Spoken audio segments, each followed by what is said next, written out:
Ένα από τα πιο συνηθισμένα θυράματα στη τεχνική του εγγλέζικου είναι το μελανούρι. Τα μελανούρια είναι ένας εξαιρετικός κυνηγός που συνήθως τα συναντάμε σε μεγάλα κοπάδια. Όσο μεγαλώνουν, αναζητούν όλο και πιο πολύ τη μοναξιά τους, κυνηγάνε και τρέφονται κυρίως στις ακτογραμμές της ελληνικής θάλασσας όλο το χρόνο με την καλύτερη εποχή τέλη άνοιξη, αρχής καλοκαιριού.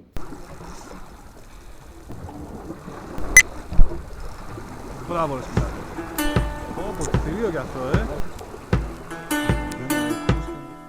Βρισκόμαστε κοντά στα Χριστούγεννα. Ο καιρός είναι συννεφιασμένος με ένα με δύο ποφόρο αέρα. Το φεγγάρι και η ατμοσφαιρική πίεση μόνο για μελανούρια δεν είναι.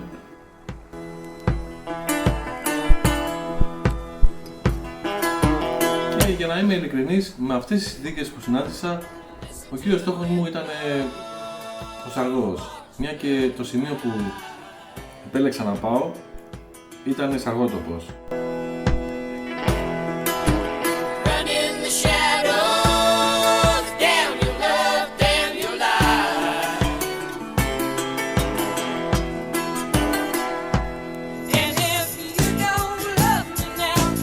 Όμως με το σωστό το παλάγρωμα και με λίγη τύχη, ένα μικρό κοπάδι μελανουριών μας επισκέφτηκε στη ψάρευτρα μας.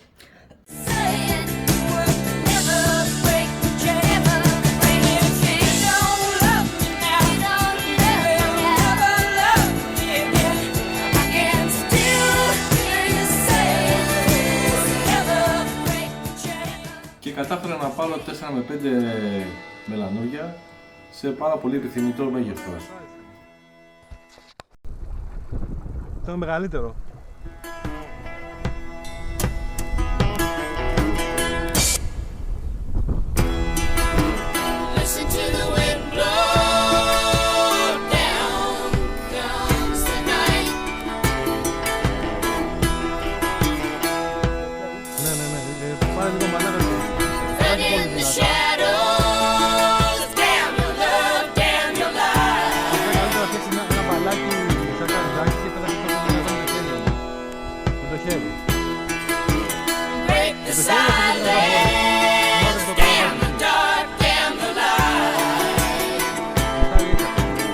Αφελώς χρησιμοποίησα ήταν συν 1 και το παράμαλο ήταν μια οριά. Τα νούμερα της πετονιάς μου ήταν, το παράμαλο ήταν 0,14 εφόσον δεν είχα πολύ θολούρα και το νούμερο της μάνας ήταν 0,18.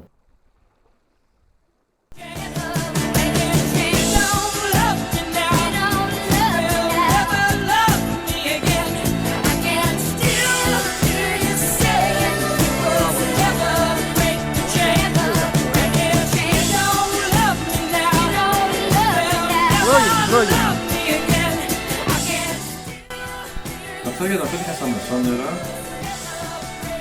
το όνομα χρησιμοποίησα από την Κατίνη και το σύστημα της αρματοσιάς μου ήταν ένα κομμάτι φλωροκάμπον 0,16 καλής ποιότητας μπετονιά και αυτή, βάζω καλές ποιότητες μπετονιά, ένα 20 εκατοστά με απλωμένα τα βαριδάκια όχι σε ίση απόσταση, το πρώτο με το δεύτερο 4 εκατοστά, το δεύτερο με το τρίτο 6 εκατοστά και πάει λέγοντας. Απλά στο τελευταίο 20 εκατοστά δεν είχα. Εδώ η αρματοσιά αυτή έχει ο τύπος βάλει στριφτάρι. Εγώ έκανα θηλιά με θηλιά για το λόγο γιατί δεν ήθελα να ήμουν πάρα πολύ πονηρή η αρματοσιά αυτή. Και αριστερά βλέπεις 3 των 6 νούμερο είναι αυτό 0,11, 3 0,09 και 3 0,07. Σύνολο είναι κάπου 1 γραμμάριο αυτή η αρματοσιά. Αυτή την αρματοσιά δούλεψα και εννοείται ότι στο τέλος δεν ήταν 80 εκατοστά, 0,10 φλωροκάμπον, ήταν μια οριά 0,14 όπως είπα και πριν. Και εννοείται αυτή η συγκεκριμένη αρματοσιά δεν δουλεύει πάντα, ανάλογα με τις συνθήκες και ανάλογα τον τόπο. Απλά είναι μια αρματοσιά η οποία μου δουλεύει πάρα πολύ συχνά.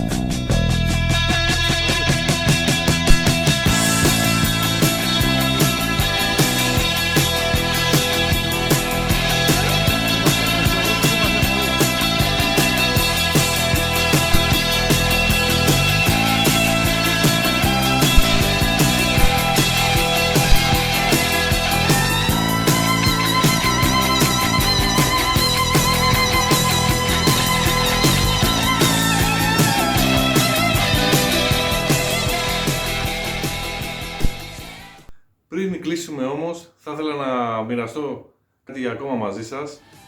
Υπάρχουν κάποιοι μύθοι και αλήθειες για πολλά άτομα.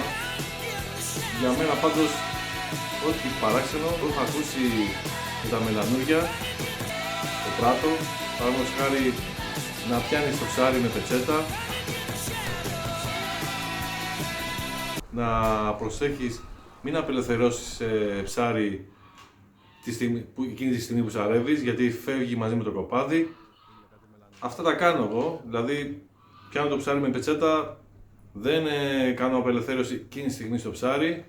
Και το νούμερο ένα είναι ότι την ώρα που δίνεις τη μάχη, αν σου κόψει, αν χάσει το ψάρι την ώρα της μάχης, το έχω δει με τα μάτια μου, φεύγει το κοπάδι και εξαφανίζει όλο. Αυτά ήθελα να πω. Καλές θάλασσες σε όλους.